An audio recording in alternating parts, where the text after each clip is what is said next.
اگر آپ اپنی موجودہ جنس سے مطمئن نہیں، مخالف جنس کی طرح جینا چاہتے ہیں یا اپنے جنسی اعضاء کو تبدیل کروانے کی خواہش رکھتے ہیں تو آپ جینڈر ڈسفوریا کا شکار ہیں۔ جینڈر ڈسفوریا ایک نفسیاتی اصطلاح ہے جس سے مراد وہ ذہنی اور جذباتی پریشانی ہے جو کسی فرد کو اس وقت محسوس ہوتی ہے جب اس کی اندرونی صنفی شناخت یعنی جینڈر آئیڈینٹی اس کے پیدائشی جنس یعنی بیولوجیکل سیکس سے مطابقت نہیں رکھتی۔ اس کیفیت میں فرد کو اپنی جنس کے حوالے سے شدید بے چینی، اضطراب یا عدم اطمینان کا سامنا ہو سکتا ہے۔ جینڈر ڈسفوریا کی اصطلاح جدید نفسیات میں نسبتاً نئی ہے، لیکن اس سے متعلق تصورات کافی پرانے ہیں۔ پہلے اسے جینڈر آئیڈینٹی ڈس آرڈر کہا جاتا تھا، جو کہ diagnostic and statistical manual of mental disorders یعنی DSM کے پرانے ایڈیشنز میں استعمال ہوتا تھا۔ تاہم 2013 میں DSM-5 میں اس اصطلاح کو تبدیل کر کے جینڈر ڈسفوریا کر دیا گیا تاکہ توجہ بیماری کے بجائے اس سے پیدا ہونے والی ذہنی تکلیف پر مرکوز کی جا سکے۔ جدید نفسیات کے مطابق جینڈر ڈسفوریا کو ایک بیماری کے طور پر نہیں دیکھا جاتا بلکہ ایک کلینکل کنڈیشن کے طور پر سمجھا جاتا ہے۔ اس کا مطلب یہ ہے کہ اگر کوئی فرد ٹرانسجینڈر ہو تو ضروری نہیں کہ وہ جینڈر ڈسفوریا کا شکار بھی ہو۔ اصل تشخیص صرف اس صورت میں کی جاتی ہے جب فرد کو اپنی صنفی شناخت اور جسمانی جنس کے تضاد کی وجہ سے نمایاں ذہنی پریشانی لاحق ہو۔ DSM-5 کے مطابق جینڈر ڈسفوریا کی تشخیص کے لیے بیان کردہ علامات میں سے کم از کم 2 علامات کم از کم 6 ماہ تک موجود ہونی چاہئیں۔ اپنی پیدائشی جنس سے شدید عدم اطمینان، مخالف جنس کے طور پر جینے کی شدید خواہش، اپنی جسمانی خصوصیات جیسے جنسی اعضاء کو تبدیل کرنے کی خواہش، مخالف جنس کے سماجی کردار اپنانے کی خواہش، اپنی موجودہ صنفی شناخت کے ساتھ ہم آہنگ نہ ہونے کا احساس۔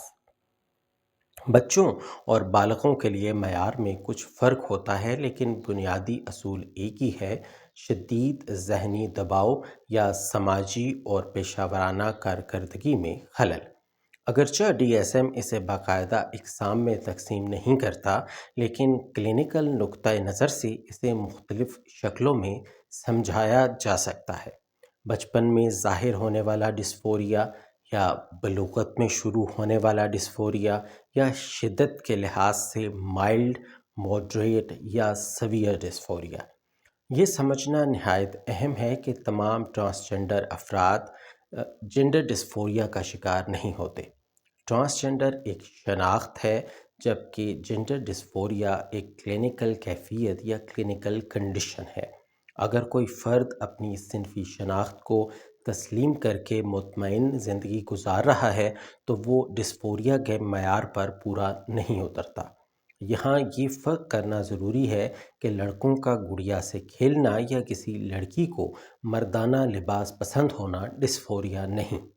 جینڈر ڈسفوریا کا علاج فرد کی ضروریات کے مطابق ہو سکتا ہے، جیسے نفسیاتی معاونت یا سائیکو تھراپی۔ فرد کو اپنی شناخت کو سمجھنے اور قبول کرنے میں مدد دی جاتی ہے، اور اضطراب اور ڈپریشن کو کم کیا جاتا ہے۔ دوسرے نمبر پر ہارمونل تھراپی یا ہارمون تھراپی جسمانی تبدیلیوں کو صنفی شناخت کے مطابق لانے کے لیے کی جاتی ہے۔ اس کے بعد آتی ہے جراحت یا جینڈر افرمنگ سرجری۔ مخصوص کیسز میں جسمانی تبدیلی کے لیے اسے اپنایا جاتا ہے۔ اور چوتھے نمبر پر سماجی تبدیلی یا سوشل ٹرانزیشن، یعنی نام، لباس یا پروناؤنس کی تبدیلی۔ اہم بات یہ ہے کہ علاج کا مقصد شناخت کو بدلنا نہیں بلکہ ذہنی پریشانی کو کم کرنا ہے۔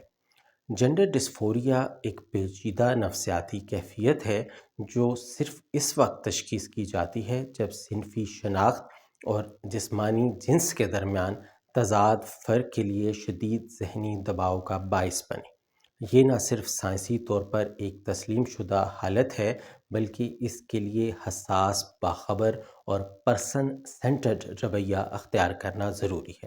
معاشرے میں اس موضوع پر آگاہی اور سائنسی فہم کو فروغ دینا نہایت اہم ہے تاکہ متاثرہ افراد کو غیر ضروری تعصب، غلط فہمی اور امتیاز کا سامنا نہ کرنا پڑے۔